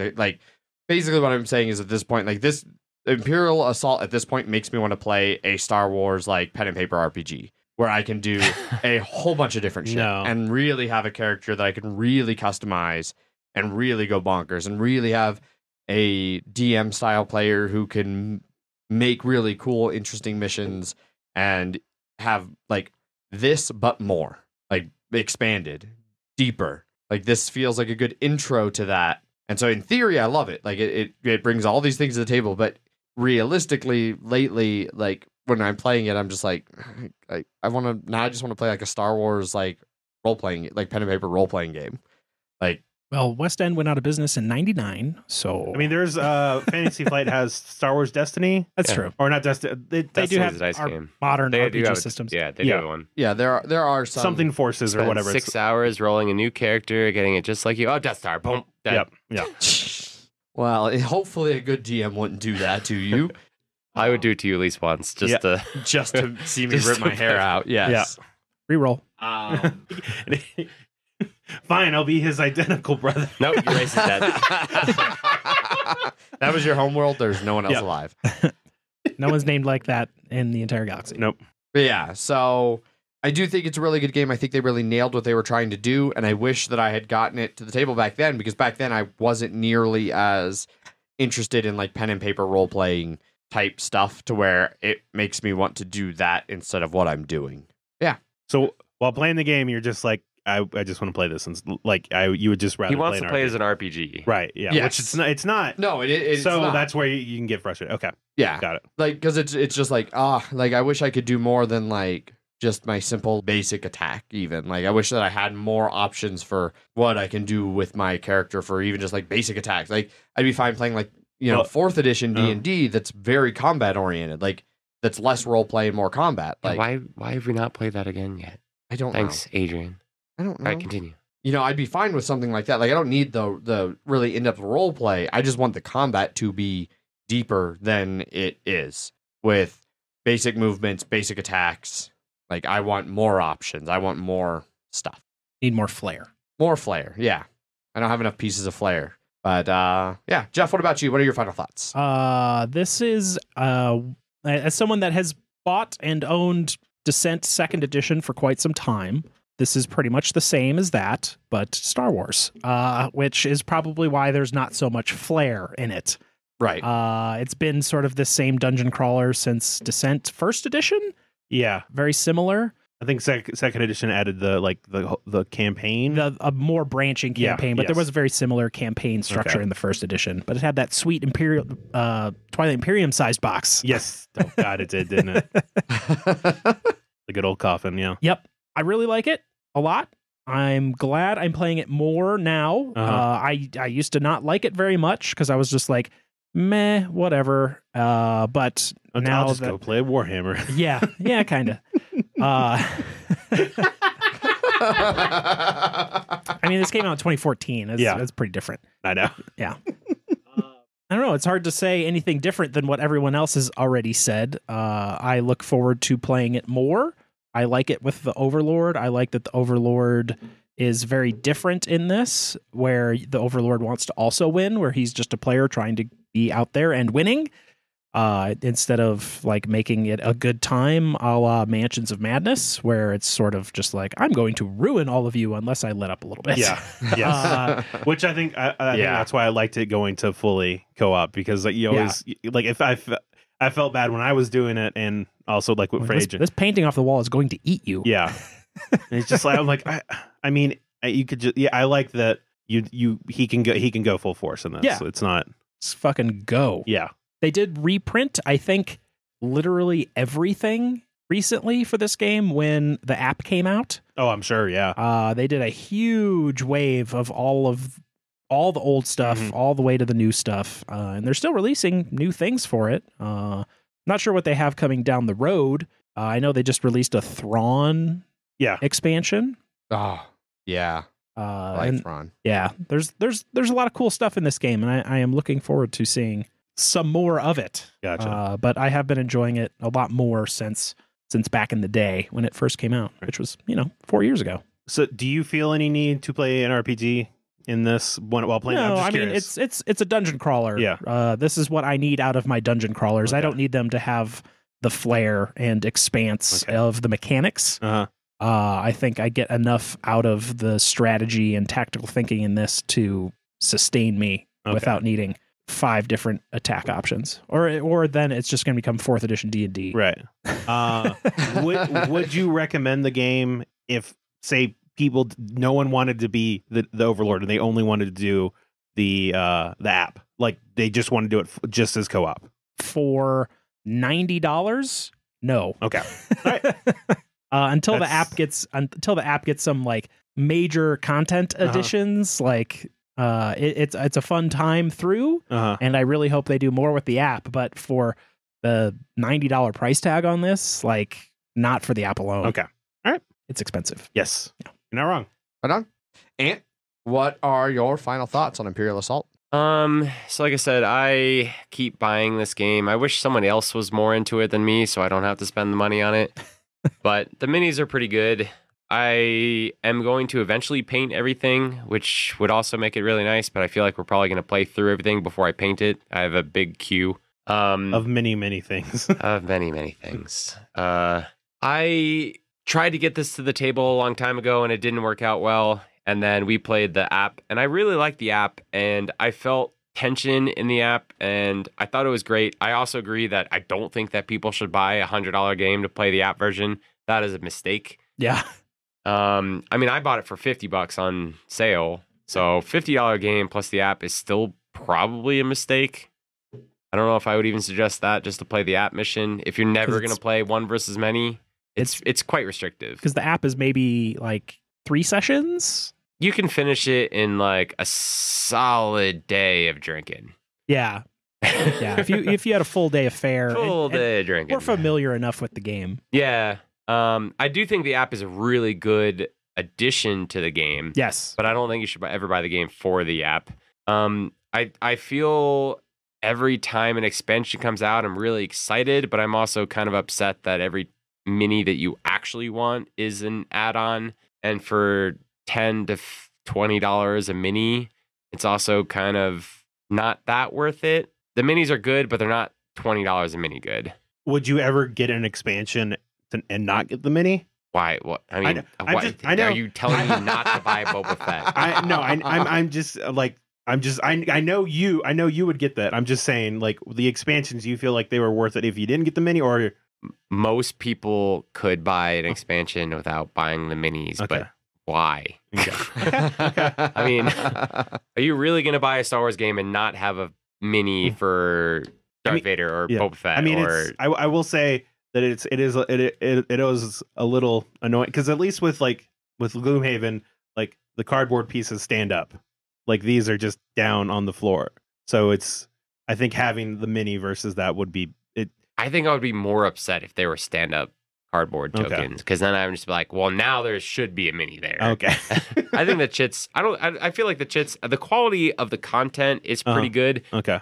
The big box versus small box price points are, for what you get, not that great. Like, if you want to play campaign, you buy the big box. Right. You get way more for your money on a big box. The small box is meh. And then the individual minis are basically, if you are like me and just constantly want minis. Yeah. And the big box versus small box MSRPs are $65 and $45. But you can find those for $52 and $36 on the right website. Okay. I've almost always bought my big boxes for $50, and then the other ones are $35. That's on sale. They're usually $25. That's classic Fantasy Flight. But the minis are like $13, and you can find them for like $10.40. Right. Yeah, I mean, why? That is, yeah. I think that definitely knocks it a little bit down. It's just a way to get more money. So far, you haven't even fought Darth Maul yet. That's true. That's going to be real exciting. Gameplay wise, I really liked the campaign on the app. I have liked the majority of the missions as the Overlord versus you guys. There's definitely been a couple missions where, like, it's clear that you guys gave up and it was kind of frustrating and it was more demoralizing to play a game where you guys felt like it was too rebel-y, where you didn't have a chance. Right.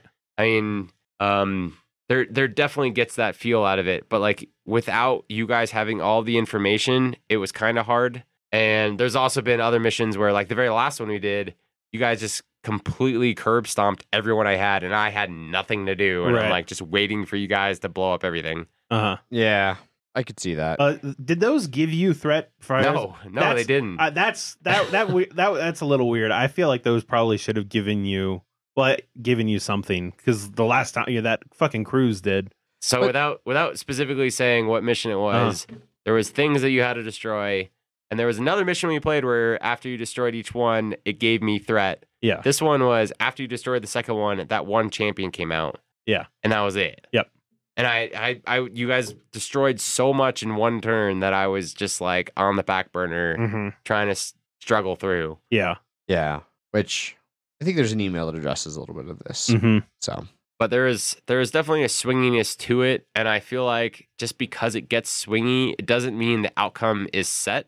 Because even the one where Darth Vader was just plowing through people, he didn't quite make it in time. Nope. And there was another one where you guys were, I think it was our app one where we were super solid, and we thought that we were doing well, and it slowly started dragging, and we like kind of started losing squares and losing actions one turn at a time, and it came down to the wire. Like I feel like that to the wire tension is moderately well scaled. Again, like we still haven't used the agenda cards yet, and I haven't really gone through them. Right. But they seem very powerful, but not overwhelming. Not overwhelming. Right. I don't know. It's kind of hard to say because we haven't fully gone through a campaign yet, and we're still trying to manage everything. I really like the game, and I feel that it's pretty well balanced when you realize it's a one versus many, not a DM and players. Right, yeah. Like I'm not trying, it's one guy trying to beat four guys. Yes. And I feel like when you play it like that, it would make it better because the first like several missions we played, I wasn't being aggressive enough. Right. And then it got closer and closer and closer and closer. And now it's like to the wire tension, which makes it pretty fun. I'm definitely excited to play through some more missions with skill checks and with other options. Like I haven't even been the main campaign. Most of it's been only pick Imperial forces. So it's been the same kind of guys. Right.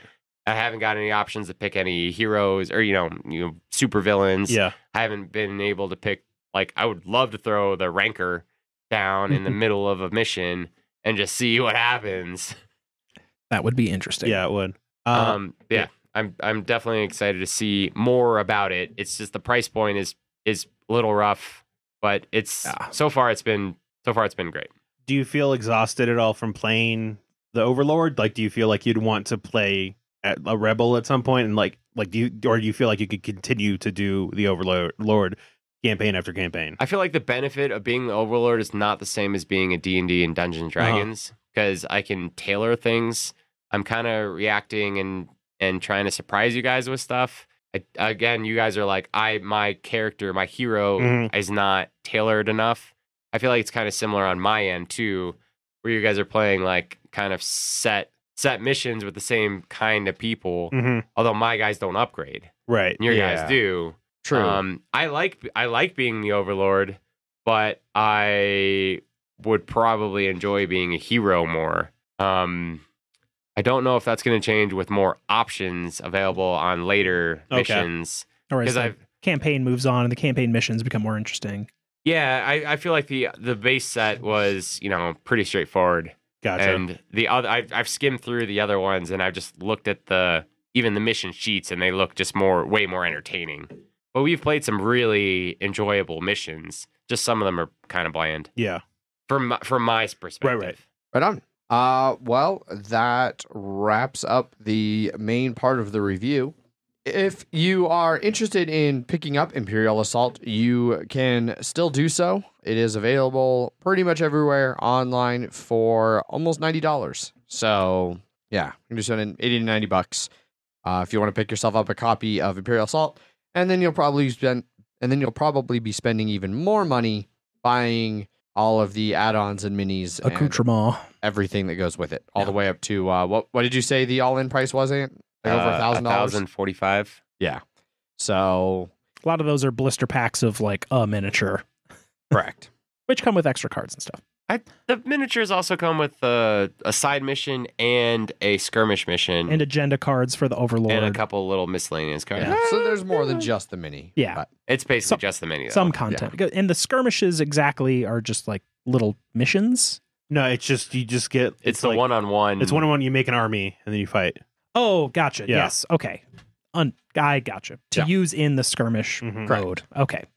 So yeah, that officially wraps up all of the review stuff. Now we can move on to some listener feedback. Zach, we had at least one response over on the BGG thread. At least and only one. Okay. Wasn't sure if more came in since the last time I looked. This is from Chad of Dyson Men. Would love to hear how this compares to Descent and how crucial the expansions are. So you talked about Descent a little bit. It's better than Descent. Better than Descent. It's like everything Fantasy Flight does. All the stuff that comes out later is better designed than all the stuff that used to come out. They learn and also expand on their knowledge of how to design those games. I would say unless you hate Star Wars. You want a fantasy level thing, and the Descent 2nd Edition is a completely acceptable dungeon crawler. Yeah. Great fantasy setting, but everything is very similar between the two. Depends if you like the fantasy theme or the Star Wars theme. If you like them equally, go for Star Wars, just because it's newer and Yeah. they're supporting it better. It's easier to find the expansions That's that are very true. all just as expensive and ridiculous. Yep. How do you think you have to have any of the expansions? I would say if you are okay with buying the game on sale, I don't know if $100 is totally worth it, but if you can buy the game and play through the mission 3 times, you definitely pay for itself. $100 questionable. I bought it for $50. Right. Definitely for $50. Playing 3 times through the base with no expansions at all, Mhm. I think it was definitely worth it. Do you feel like you were missing anything, Not particularly. or you didn't? I mean, you didn't know you were missing anything until you had the expansion? No, I'm Okay. like I always want minis. Uh-huh. So for me specifically, I always wanted more. Right. Like I said, we were talking earlier, and I've purchased way too many minis and really haven't gotten the value out of it yet. I feel like you can buy the base game even at full price for $90. You can play through it 3 times and get 3 little D&D campaigns worth out of it. I mean, how much do we pay for Pandemic Legacy? $35, $40, 50 something. 50 Yeah. something Yeah. dollars. I think it's $80 MSRP. For the season 2, yeah. Season 1 even. So if you can play Pandemic Legacy 3 times with different outcomes each time and not knowing everything that's going to happen, I feel like that's a good value. I feel like that you can get the same thing out of this. So Okay. this is a dungeon crawler that has some flexibility to it. You can probably play it 3 times and still feel it being a unique experience. There'll be a little bit of overlap. Maybe more than that, you every once in a while get something special out of it, but you don't need the expansions. But once you dip into the expansions, you're fucked. You're going all in. Right. Like you, Once you there's get no way. Why would you buy 1 mini and not buy 20? Right. There's Right. you buy the base or you buy everything. Gotcha. There's no middle ground. Hold on to your butts is Yeah. basically the Yes. that answer. The other difference also for the two, Descent, their app has 3 full campaigns. I have never used the Descent app. Yeah. But it has 3 full campaigns and then 1 partial campaign that's like you actually have to pay for. It's Yeah. not included in the app. And it's like a 1 session, like multi-level monster smash with leveling up between. Gotcha. So But I think you- it's also just because they've had more time with it too. correct. Yes. And the 3rd campaign does require 1 of the expansions for Descent. I have not played Descent, so I have no idea. Have you played Imperial Assault? I have. Replace the blasters with bows. Okay. That's it. Cool. I've only played once and they felt similar. Yeah. But The dice and everything is all very similar. The weapons are very similar. Equipment, I guess equipment's a little more spread out because it's like, gauntlets and Yeah. chest pieces and Yeah. stuff like that. But, Fantasy stuff. yeah, fantasy stuff. Fantasy shit. Yeah. Right on. Well, that wraps up everything then over on the BGG thread. Sorry, Chad, we didn't have more information on the differences between Descent, but hopefully that was enough to give you some thoughts on it. We did also have 1 email regarding Imperial Assault. Emails at milehighgameguys.com if you would like to send us an email. This comes from Bullshit Paul. His thoughts on Imperial Assault. Overall, despite my bitching at times, I do All like times. the game. All times. I do like the game. It creates a lot of tense situations where we aren't sure what the best course of action is. I actually think it beats out Gloomhaven in this aspect. I would agree with that. Yeah, because Gloomhaven, it's sort of like we open the room, we see everything that's in the room. I think it's the hidden information. Like Yep. we Yeah. don't know everything. In Gloomhaven, you know hmm not everything, but you know a good amount. And Yeah. because you can math out a lot more. Yeah. You can, The missions have been all over the place. Landslide Imperial victory, landslide Rebel victory, and extremely tight down to the last roll of the dice, literally. I'm not sure if this is by design or not, but and I'm honestly not sure how I feel about it. Gloomhaven suffers from the same wild swings. I would say that in difficulty of scenario Yes. specifically. Yeah. I do feel that the Imperial player has a slight advantage based on the variety of things they can do and having complete information of win/lose conditions. Interested in hearing opinions from others on that topic. Maybe it's because I played the app campaign first, which felt like a joke in comparison difficulty-wise. Well, I think that's what I was saying is that I think like having a DM versus or an overlord versus an AI Mm-hmm. is just like it is Yeah, not really human's always harder to play Yeah. against. Like I can crush the AI in like Civ online, but I get online against low level like people and get wrecked, like not even close. Yeah. Well, and not just that too, but like when we're playing our things and like we're discussing strategy, it's Ant is hearing the strategy that we are discussing. I can honestly say that you guys talking strategy made no impact on the way that I play. Okay. Follow-up email. Worcestershire, anemone, rural, anathema, anathema, Sycandosh, It's Synecdoche. It's a city. I have never seen this word before in my life. There's also a movie based on it. It's a city in New York. It's a city in New York. No, it's not. That's Schenectady. Schenectady? This is Synecdoche. It's different. Synecdoche. Yes. Okay. Synecdoche is a figure of speech in which a part is made to represent the whole or vice versa. For instance, saying Cleveland won by 6 runs, where Cleveland means Cleveland's baseball team. You're substituting the whole for what is actually a part. Gotcha. I have never heard of this term. I have not. Before It's the same in my life. fucking word. The movie is Synecdoche, New York. It's spelled the exact same that he did. Oh, well, I thought Yes. because you were saying like also a city in New York. Oh, well, I figured. I'm sorry, I was confused because Schenectady is a city I lived in New York. Okay. Well, I haven't seen the movie. I just figured that like it was referencing a part of New York. Wow. Nobody wants to live there. That's fine. Schenectady, but that's what I was. That's what I was referencing. I assume Schenectady is not spelled like that. No, it is not at all. Okay. Schenectady actually looks like it's spelled Schenectady. Okay. This does, to be fair to me, looks like Synecdoche or something like Yes. that. Oh yeah. No, it's spelled different. Yes. Okay. Well, there we go. I'm from Poughkeepsie, and it's also spelled weird. So Yeah, there's Poughkeepsie that. is a weird spelled city. Mhm. Right on. Otherwise, you did pretty good on there. I know how to say words. Right on. That wraps up all of the emails we had for this episode as well.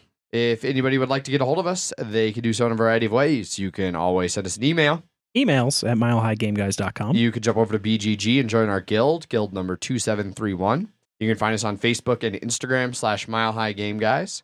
And you can follow all of us on Twitter. I tweet under @MHGameGuys. I am Zach_MHGG. And I'm Jeff_MHGG. And you want to plug yours on this one too? It's Barrel_Overlord. But he doesn't use it at all, except for Gen Con and GABF, both of which are coming up. So, Hooray. huzzah! We do still have our giveaway running for about a week and a half left at this point until July 9th at noon Mountain. You can enter that by sending us an email to the aforementioned email address, including your favorite Mile High Game Guys moment. All of them is not an acceptable answer. You can tweet us to the Twitter address that we just mentioned and tweet us the 3 games that you would want to have burned in your Viking funeral pyre to take to Valhalla with you. And lastly, you can go over to that BGG guild we just mentioned, and there is a thread up where there are instructions on what we are looking for there. Basically, we are riffing off of Board Game Blitz's, the podcast you can listen to in less time than it takes you to do blank. We want you to just fill that in, only instead of theirs being a 30-minute podcast, ours being a forever long podcast. What can you do in less time than it we're takes looking to for listen really to? long activities. Yes. Yeah. So go enter if you want to win a copy of Champions of Midgard from our awesome sponsors, Grey Fox Games. And the expansion. And Valhalla. the expansion Valhalla, because as we here at the podcast believe, Valhalla is mandatory for that game. Yep. So thanks everybody for listening. Hopefully you've enjoyed this review. As always, I've been your host, Adrian. I am still Zach. And I'm Youngling Jeff. And thanks for joining us, Ant. I love Blood Bowl. Bye. Bye. Bye.